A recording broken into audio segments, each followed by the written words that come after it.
नमस्कार, मी सौ मंगल उत्तमराव भादुले. माझ्या मिस्टरांचं नाव उत्तमराव महादेव भादुले असे आहे. तरी माझ्या मिस्टरांना पहिल्यांदा 26 तारखेला खूप त्रास झाला आणि हृदयामध्ये दुखायला लागलं त्यांच्या. पण आम्हाला काय मेन अटॅक आहे हे कळलंच नाही त्यावेळेला. मग आम्ही आमच्या तिथं खाजगी फॅमिली डॉक्टरना दाखवलं. मग त्यावेळेला त्यांनी इंजेक्शन्स वगैरे केली, सलाईन्स वगैरे दिले आणि आम्ही चालतच घरी आलो आणि चालतच हॉस्पिटलमध्ये पण गेलेलो होतो. त्याच्यानंतर एक 5-6 दिवसांनी त्यांना कार्डोग्राम काढण्यास सांगितले होते. मग त्याप्रमाणे ते कार्डोग्राम काढण्यासाठी गेले. स्वतः एकटे चालत गेलेले असताना तिथं त्यांना ॲडमिट करून घेतलं. युरिनसाठी पाईप लावली आणि ॲडमिट तुम्हाला 2 ब्लॉकेज आहेत असं त्यांना सांगितलं सिव्हिलला. त्याच्यानंतर मग परत त्यांनी ॲडमिट केल्यावर आम्ही घरी असल्यामुळं म्हणजे आमच्या घरापासून सांगलीचं अंतर जास्त आहे आणि आम्हाला फोन आला की असं तुमचे मिस्टरना तब्येत बरी नाही वगैरे. मग माझा मुलगा आणि सून तिथं गेली. मग त्याच्यानंतर मग मला फोन आल्यानंतर मी एक 5-6 तासानं तिथं सांगलीमध्ये पोचल्यानंतर ते म्हणले त्यांचं काय खरं नाही, त्यांना काय पण होऊ शकतं, तुम्ही ॲम्ब्युलन्स करून त्यांना दुसऱ्या हॉस्पिटलला हलवा, आमच्याकडे तशी काही सोय नाही. मग त्याच्यानंतर आम्ही लगेच माझ्या जावयांना, मुलीला आणि मुलाला, सुनेला आम्ही चौघांनी म्हणून ॲम्ब्युलन्स घेतली आणि एक 5-6 तासानंतर आम्ही दुसऱ्या हॉस्पिटलला ॲडमिट झालो. मग तिथं त्यांची एन्जिओग्राफी झाल्यानंतर 2 ब्लॉकेज आहेत असे सांगितले. एक 90% आणि एक 100% असं 2 ब्लॉकेज आहेत आणि त्यांचं ओपन सर्जरी करावी लागेल असं सांगितलं. मग त्यानंतर म्हणजे माझ्या तरी पायाखालची जमीनच हादरली, कारण काय होते काय नाही ह्याचं म्हणजे हेच राहिलं नाही आम्हाला. त्याच्यानंतर मग आम्ही दुसऱ्या हॉस्पिटलमध्ये एक रात्र तिथं काढली आणि दुसऱ्या हॉस्पिटलला आम्ही गेलो. मग तिथं पण आम्हाला 2 दिवस ठेवून घेतलं. त्याच्यानंतर त्यांचं किडनीवरच प्रॉब्लेम आहे, त्यांचं म्हणजे बाकीचे अनेक प्रॉब्लेम असे थोडे सांगितले. त्याच्यानंतर मग परत 2 दिवस ठेवून परत घरी आणलं. घरी आल्यानंतर थोडंसं ताप आल्यासारखं झाल्यामुळं परत त्याच हॉस्पिटलमध्ये आम्ही ॲडमिट केलं. मग तिथं त्यांनी सांगितले तुम्हाला एक 5-6 दिवसानंतर आम्ही 2 दिवस ॲडमिट करून घेतलं, 3 दिवस. त्याच्यानंतर मग मी पैसे भरण्यासाठी घरी आले. घरी आल्यानंतर मग मला माझ्या पाहुणे आहेत, त्यांनी मला सांगितले की ऑपरेशन करायचं ठरलं आहे का?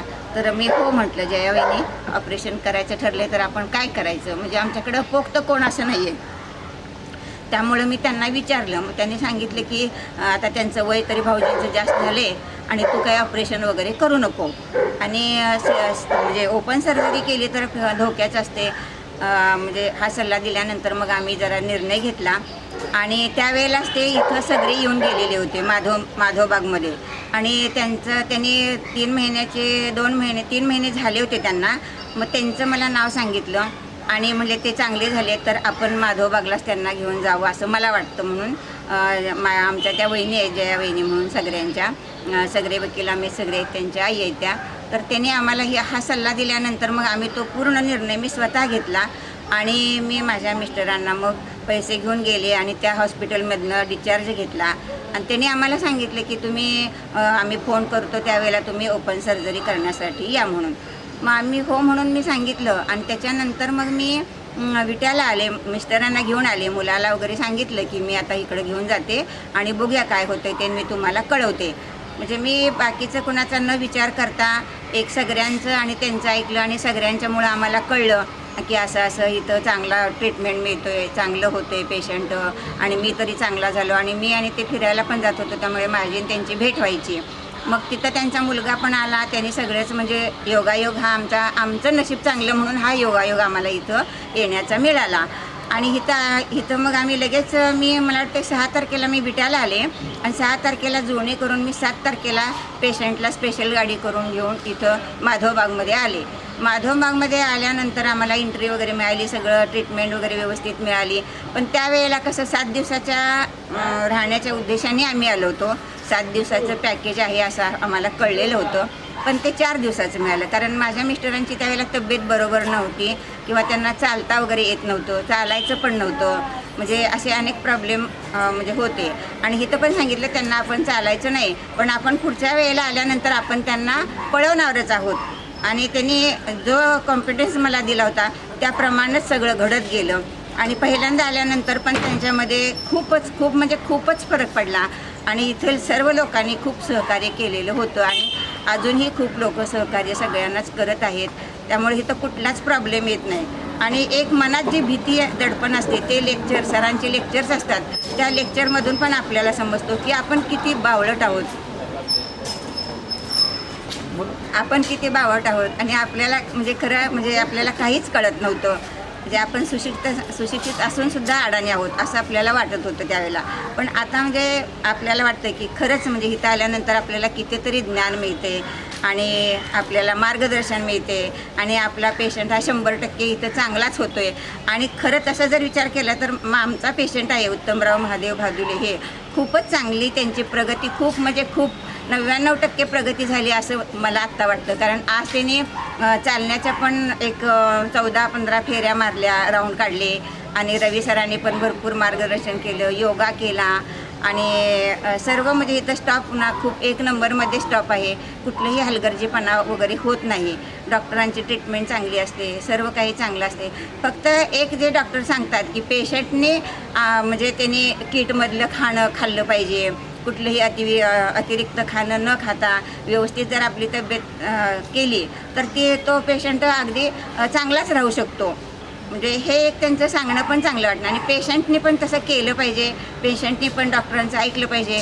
कारण आपल्याला एक देवदूतच भेटला आहे असे वाटते आणि पेशंटला सुद्धा ते जाणीव झाली पाहिजे. आणि त्यांच्याबरोबर राहणाऱ्या पण मुलगा असो, मुलगी असो, बायको असो, आई असो, कोणीही असो, पण त्यांनाही समजून सांगितलं की ते मार्गदर्शन करू शकतात आणि ते स्वतः वागू शकतात. आता माझ्या मिस्टरने सुद्धा सण हे असला तरीसुद्धा काही खाल्लं नाही, काय नाही, व्यवस्थित राहिले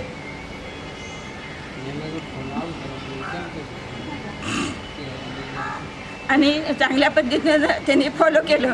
त्यामुळे ते आत्ता चांगले आहेत आणि हे मला खूप अभिमानाचे वाटते.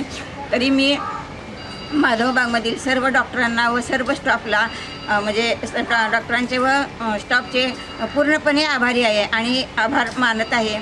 तरी सगळ्यांनी ह्या माधवबागचा लाभ घ्यावा आणि एकमेकाला सल्ला देऊन ओपन सर्जरीतून मुक्त करून एकमेकाला सहकार्य करावे व आपल्या शेजारी असेल, पाहुणे असतील तर ह्यांना ह्या माधवबागची माहिती सांगावी असे मला वाटते. आता काय फरक पडला आणि आता त्यांना खूपच फरक पडलेला आहे. चालणं भरपूर आहे, खाणं व्यवस्थित किटमधलंच खातात आणि आता त्यांच्या औषधामधली पण एक 4-5 औषधं पण कमी झालेली आहेत. दम लागणं कमी झालेलं आहे. परत वजन घटलेलं आहे त्यांचं. वजन पण पहिलं किती होतं तुमचं वजन?